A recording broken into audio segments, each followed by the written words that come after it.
Welcome back to Spirit Song Ministries. This is God Stories, Session 2. I'm excited tonight to share with you some of the events that led up to my salvation ultimately, but this is way before that. This is 4 years prior. If you remember in my last God Stories, which was Escape from Death, I shared that I had been working at a seafood restaurant in Bloomfield, Connecticut. During that time, I had a girlfriend who was one of the waitresses at the restaurant. We had fallen in love, whatever that meant. But my friend Rick, who was the chef at the restaurant, had already pre-planned to make a trip to California. It'd be, him returning to California, Southern California, and Huntington Beach, Costa Mesa, that area. And for me, would be my first time going to California. So I was really excited about that trip. We'd already pre-planned it before I ever even knew this girlfriend, Ann. So it was a very heartfelt breakup. She knew we were leaving. I knew I was leaving. So it was a settled thing. But it was very tough time for me in parting with that relationship because it was my first serious relationship. I was a person who had no direction in life. I would not have made a good marriage partner for anybody, not for a long time at that point. I really didn't have any goals or aspirations. My friend Rick and I had some ideas about starting our own business once we got out to California. That was a delusional phase of my life because I was not in any way prepared, academically, with any kind of substance to me to actually make something like that happen. I just lived a party lifestyle, and that was really what I was all about. Sadly, during that time frame, we decided to take a bus because that was the most affordable way for us to go. I wouldn't recommend that to anybody. I wouldn't recommend. Don't take a bus to California from Connecticut. It was a long, grueling trip. When we arrived in California, I took on a number of different jobs. I, again, was pretty unstable guy, so I kind of hopped from job to job. I was a hard worker, but, there was times at which where my head wasn't in the game. So I took up a job out there dishwashing. I worked, as a gas station attendant in Santa Ana, California, off of Harbor Boulevard. I also worked for the Los Angeles Times newspaper for probably about 6-8 months, something like that. At one time, I had 3 jobs all at one time: one full-time job, 2 part-time jobs. I worked for a federal department store. I worked for a painter. So as you can see, I just moved around job to job to job. So anyway, that was my life. My relationship ultimately with my friend Rick fell apart. Again, through a lot of instability. So again, when we got to California, we pretty much had a lot of dreams and ideas about things we wanted to do, but the necessities of life, kicked in, and we both knew that we just had to get a regular job because we didn't have a real plan, which was crazy. Life takes on energy of its own, so we just got caught up working at different jobs. And I was not a very neat person, always been kind of sloppy, and I still drive my wife crazy to today. But anyway, Rick was a real neat Nick. I mean, he was like everything in its place kind of guy, and he would get on me, man, you need to wash the dishes, and you need to, Anyway, so eventually we ended up in, getting all these little conflicts with him and another roommate that we had. So anyway, at the end of the day, we decided we were going to part ways. I really didn't, want to try to hold down an apartment because in Southern California, Costa Mesa, we had the top apartment sitting right above the Santa Ana River Trail, which was kind of a nice area, and it was about a 5-minute ride on my 10-speed down to Huntington Beach, and anyway, really nice area. But anyway, I decided to try to find a job traveling, and so I got on with this company that traveled across the United States, and I thought it sounded like a really good deal at first, but anyway, they were a flim-flam group as it turned out.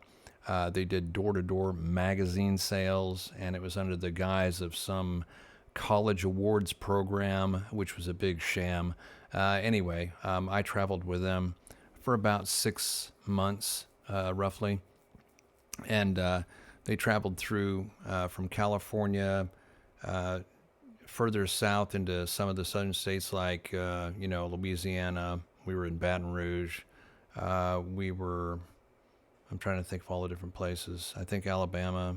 Anyway, we traveled a long way, and then we finally wound our way through to Miami Beach, Florida.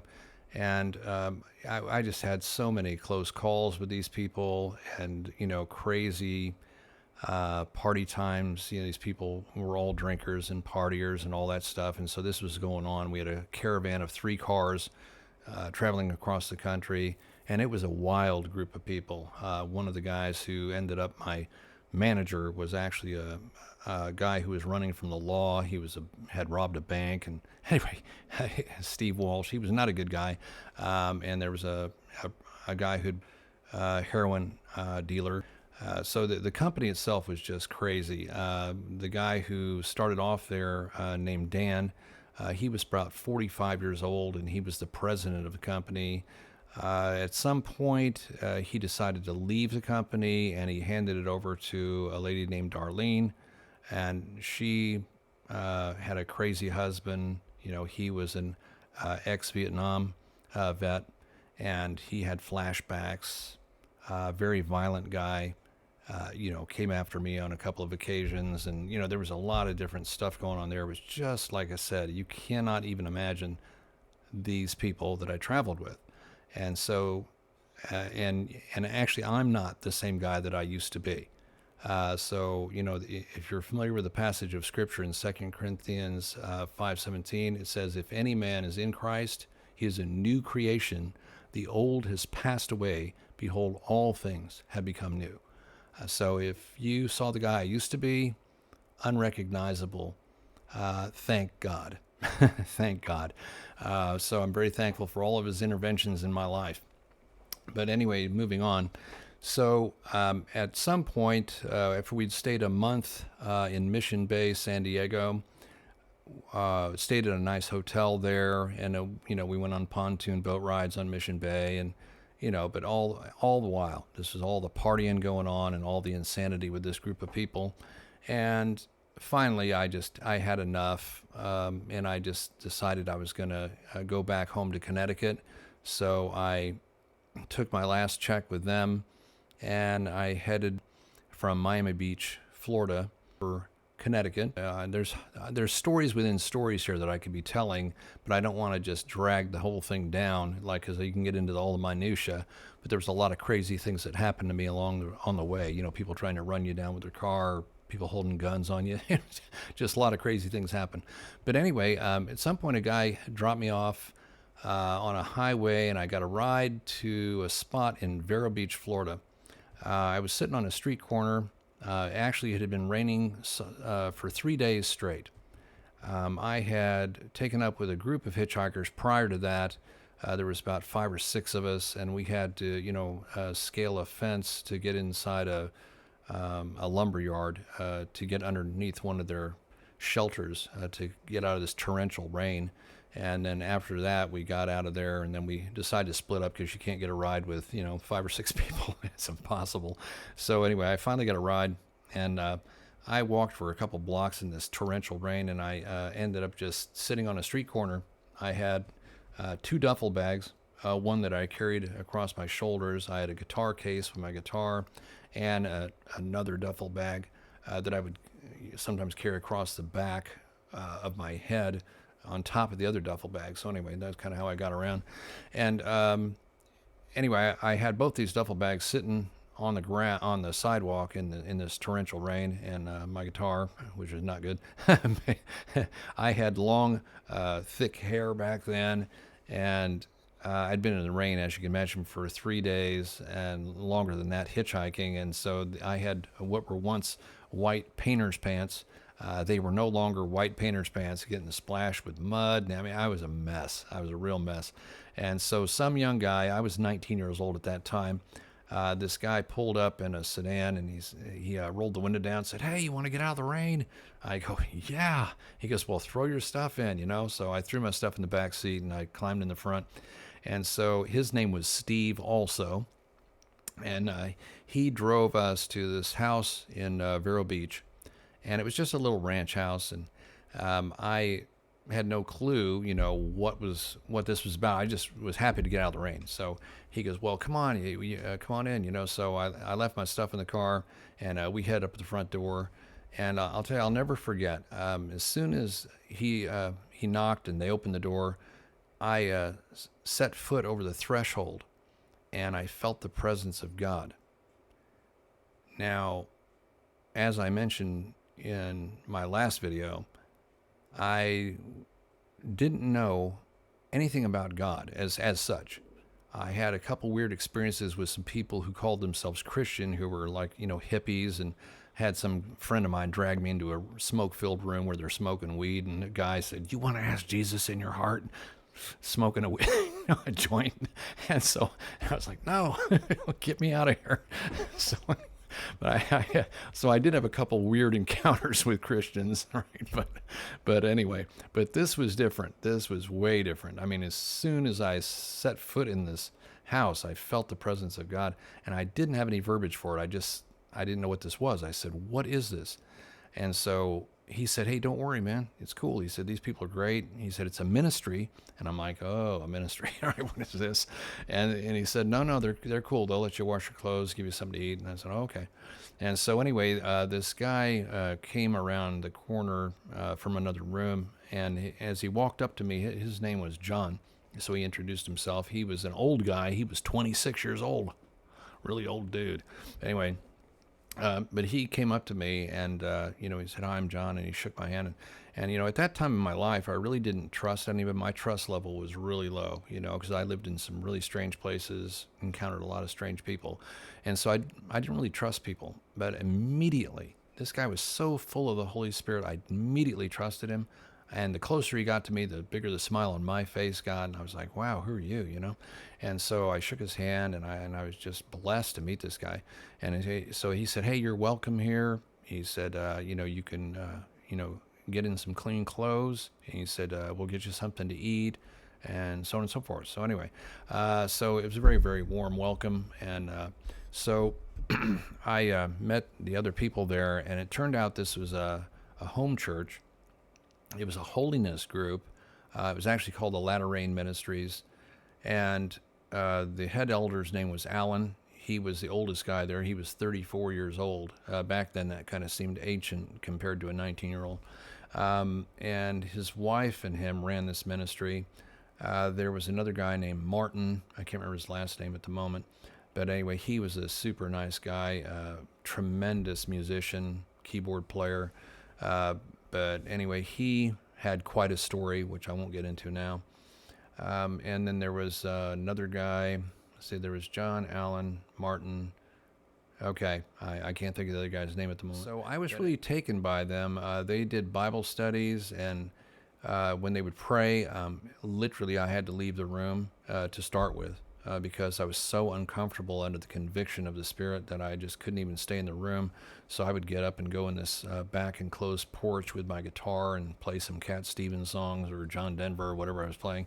And so anyway, but eventually I just, you know, I knew I couldn't be an antisocial person when they invited me in. So I sat in on their Bible studies and listened to them, you know, what they taught, and, you know, when they would pray and everything else. And I was very moved by these people. Now, to be honest with you, I don't remember a thing that they said from the Bible. Nothing ever stuck. You know, and the scripture says that the natural man can't understand the things of the Spirit because they're spiritually discerned. So I had no ability to comprehend the things that they were talking about, but I did encounter the Lord there. In other words, I saw that one thing was undeniable, is that God was with these people. And anyway, I was very, very taken with who they were as Christians, because they were the first Christians I ever met that really seemed to live what they said they believed, which was very impactful to me. So they told me I could stay until the rain stopped. They put me up in a very tiny little room with a bed. This home church was a holiness group, and they had taken in a number of people like myself who had been on the street, and they had just stayed there. Martin was one of those people, and also there was two or three young ladies who were staying there, wore floor-length skirts with their blouse and a head covering, and very, very sweet young ladies. There was the young man, Steve, who initially picked me up. He was actually the brother of Alan's wife. So he was the brother-in-law of the head elder, Alan. He wasn't a Christian. He was actually just visiting from out of town. He lived in Massachusetts and had come down to Florida to visit for a few weeks. Oh, yes, and there was another guy. He was a 26-year-old biker. I don't even remember his name, but he was a real joker. He wasn't serious at all about what they were doing for him, or I'm sure he appreciated a roof over his head, but he was pretty much freeloading, and he would fake reading the Bible. So that was the group of people who were there, and then there would be people who would show up about any time of the day. Sometimes a couple of people would show up, and around after work time, people would gather out in the front yard, and they'd be laughing and talking and fellowshipping, and so it was just a really neat group of people. They told me I could stay till the rain stopped. The rain stopped 3 days later, and I ended up staying for 2.5 weeks because, again, I was very taken with their lifestyle and just wanted to stay and learn what I could. At the end of that time, they'd invited me and Steve and this biker out to John's house, and they said they wanted to, have a time of talking with us over there. So we were out there shooting pool in a garage, and pool was my identity back then. I was all, the pool shooter. I was pretty good at shooting pool, but that was my whole identity, and so I was all, wrapped up in pool shooting. So anyway, we were the three of us out in the garage shooting pool, and then at some point, one of the guys came and they said, "Hey, we want to talk with y'all." So we came back into the main living room, and they said, "Well, we just want you guys to know that we very much appreciated having you here with us, and we want you to know that you're welcome to remain here with us as long as you wish to pursue the Lord. But at this point, we need to know what kind of decisions you've come to." And so he said, "Steve," and so he looked at me, and I said, "No." I said, "I really can't do this." And he said, "Well, I understand." And I said, "Yeah, it's not my time for this." And he said, "I understand that you're going to be going to Connecticut. Is that right?" I said, "Yeah." And he said, "When do you think you'll leave?" I said, "Tomorrow." And he said, "Okay." And he said, "Would it be okay if I pray for you before you go?" I said, "Sure." And he didn't move. So he goes, "Can I do that now?" I said, "Sure." And so he still didn't move. So I got up and went over to where he was sitting on the couch, and I knelt on the carpet there. And he reached out and put his hand on my head, and he began to pray just a simple prayer for a short, safe journey to Connecticut. But as soon as his hand touched my head, I completely lost sight of the room. There was a brilliant white light, brighter than anything that I've ever seen. And it just filled up my vision, and I actually had my eyes shut, but I could see this light everywhere, through my eyes, through everything, and I was just blown away. And I felt water come out of every pore in my body, and God began to speak to me. Now, I'm not talking about an audible voice from out here somewhere. It was like inside, and he was saying he loved me and that he called me according to his purposes, that he had chosen me for his purposes. So, and this was not like I said, it wasn't an audible thing. It was just something that resonated through my whole body. And when this happened, literally water just came out of my pores. I had long, thick hair, as I said before, and my hair was soaking wet. And my clothing, my shirt, my pants, it was just, I was wet, with just sweat pouring out of my body. And I knew that I was in the presence of holy God, and I didn't need any introduction. I knew this was God, and He had chosen me for His purposes. And as soon as He took His hand off my head, and again, this can't have taken more than probably, I'd say, certainly no longer than a minute, because it was a very short, concise, simple prayer. But it seemed like it took a long time. So it was kind of this loss of time feeling. And I was very disoriented. I couldn't stand up. I had no strength in my legs at all. My lips were numb, like if you can picture someone injecting your lip with Novocaine, like at the dentist's office. I mean, some weird sensation, but my lips were numb. I couldn't speak. I couldn't stand up on my own. And they were looking at me all funny. And so they helped me up off the floor and got me over to a love seat. And I just didn't have my composure at all. I was weeping, and I was shaking. My insides were shaking. I was just trembling, and it was the most fearsome, awesome thing I've ever experienced in that way. So when I finally regained my composure, John and one of the other guys said, what happened to you? And I said, I don't know. I said, all I can say is God was speaking to me, and He told me He loved me and that He had chosen me for His purposes. And then He said, well, do you want to ask Jesus in your heart? And I said, no. And I was just too stunned. I didn't even know what that meant. They said, okay. So anyway, they took me back to the home church that night, and I went and I knocked on Alan's door. Actually, he had his master bedroom had his office set up in there with a desk and everything, and so I knocked on the door frame, and he had, kind of his back sort of toward me, and he said, "I take it you'll be leaving." And I said, yes, Alan. And he said, when do you think you'll leave? I said, tomorrow. He goes, you're going to Connecticut? I said, right.